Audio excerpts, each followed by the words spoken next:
Hey there, and welcome to my laser review of Shazam 2 Fury of the Gods, which is the sequel to Shazam. Duh!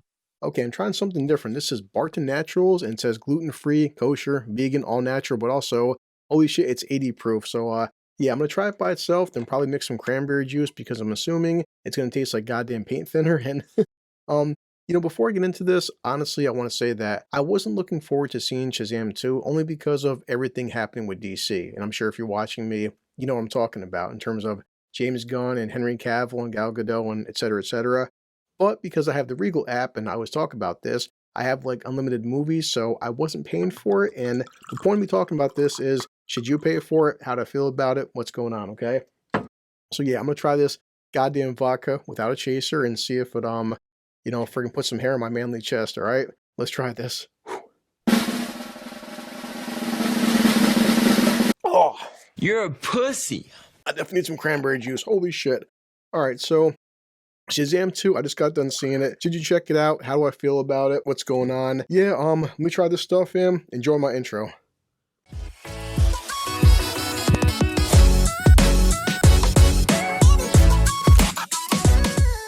Yeah, cranberry juice damn sure helps with that shit. Okay, well, it's been a few years since the first Shazam. Everybody's a little bit older, and this is also my main criticism with the first Shazam film is now we have the, I guess you want to call it the Shazamily, which is the Shazam family, and okay, but adding these characters too quickly into the first film takes away a lot of the tension and also a lot of the drama with Billy, because now Billy slash Shazam is not in this film nowhere near as much as the first one because you have 6 main characters. And I will say off the bat that I think the first 15 minutes were actually very good because you see superheroes being superheroes. There's a bridge collapsing, the 6 of them are doing what they gotta do. They are stopping cars from falling off a bridge, they're melding wires, they're doing everything they can to be actual superheroes.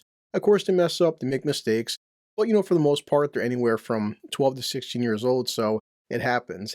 And now we get into, as you see in the trailers, Billy is struggling with just being Shazam and basically the leader of this group. And the thing is, this happens just like in the first Shazam film, which the character of Billy and also the actor Asher Angel, it's like he's turning 18, he's struggling with this whole fact of I'm getting older now, I may age out of my adoption, and when he acts like a more mature person. However, when we do see Zachary Levi, we see him turn into Shazam, it's like the fucking roles reversed. You figure the premise of Shazam is when he's Billy, he's still essentially 12, he turns to Shazam, but he's still Billy. In this, it's like the younger version of him when he's in human form, he's mature, but he gets his friggin' powers and then he turns to a fucking 10-year-old. And it's just kind of a weird thing where when he's in his adult body, he acts like more of a kid than when he's in his kid body, if that makes any sense. And then we get into the new bad guys. If you see by the trailer, this is Lucy Liu and Helen Mirren. Both fine actresses for what they are. They both look fantastic. And they're just, as with these franchises go, just generic bad guys. They're there.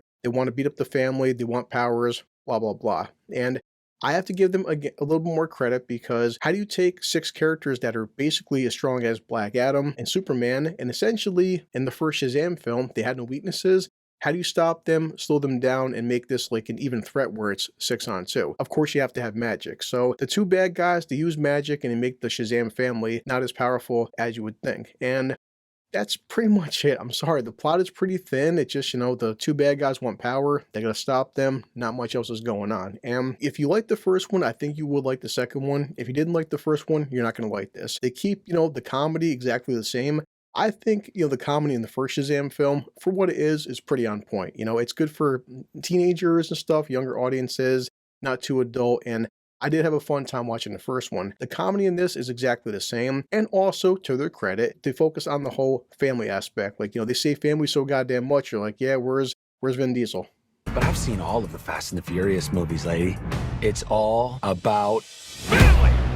But yes, this is also a positive thing, and I know it's kind of cheesy and it may seem like very, I guess, one-dimensional, but compared to the rest of DC, it's just, seeing these guys have good family values, talking about family, talking about, dealing with bullying and stuff, and even having one of the main characters sacrifice himself for the greater good. But that's where it's like, I guess that's where the good part ends, because it comes down to Black Adam. I did have fun with that. It was a good action film, but it was very mediocre, and the story was. This is the problem with Shazam and now Shazam 2. Shazam 1 was pretty much mediocre. I could watch it again, have some chuckles. Part 2, same thing. It's just very mediocre. It's very meh. Meh. What do you mean, meh? It's not something that, if you ask me, would I rush out in theaters to see this? No, I wouldn't. Would I recommend you rushing out to see this or even checking out a matinee? No, I wouldn't. I'm sorry to say this, and I'm trying this new GIF out, but my honest recommendation of Shazam 2: Fury of the Gods is very simple. Wait for streaming. So, just be patient. It's not offensively bad, but it's not good. It's not memorable. You're going to forget about it 5 minutes after watching it. And unfortunately, that's the state of sometimes of these superhero films and damn sure sequels. And it really is a shame because, the character of Shazam, the character of Billy Batson, and even this whole Shazamily, there's so much potential where they could go. So many more characters they could bring in, so much more just like big, cool, kick-ass villains, and everything is just honestly forgettable. And you have like a post-credit scene, which they've been talking about possibly keeping Shazam with the whole James Gunn universe and the whole James Gunn reboot. They could bring him in whenever they want to, but the issue is obviously Zachary Levi, his age isn't a factor. Billy Batson is always 12 years old, so then are you going to recast him since the actor is going to be in his 20s and a 25-year-old kid playing a 12-year-old? It's not really going to work out for them. Not a great plan. That's it, guys. I'm going to check my watch like I do, finish this poison vodka shit, and tell you about my job. I hate my job. Let's get Bender. This calls for a drink. So much better. All right.